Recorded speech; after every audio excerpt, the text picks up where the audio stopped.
बोझी प्यार के तीने दुश्मन, धर्म जात पर शासन, लेकिन जानता हम मर लेलस परंपरा प्रतिष्ठा अनुशासन।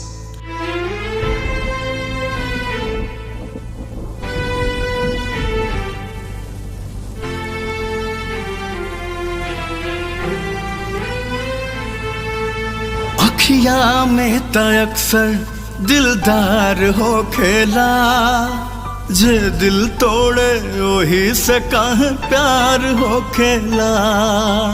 अखिया में त अक्सर दिलदार हो खेला, जे दिल तोड़े वही से कहे प्यार हो खेला। केहू दिलदार से यार के जुदा ना करे,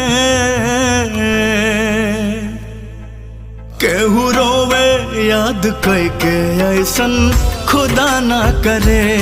केहू रोवे याद कई के ऐसन खुदा ना करे। केहू रोवे याद कई के ऐसन खुदा ना करे। केहू रोवे याद कई के ऐसन खुदा ना करे।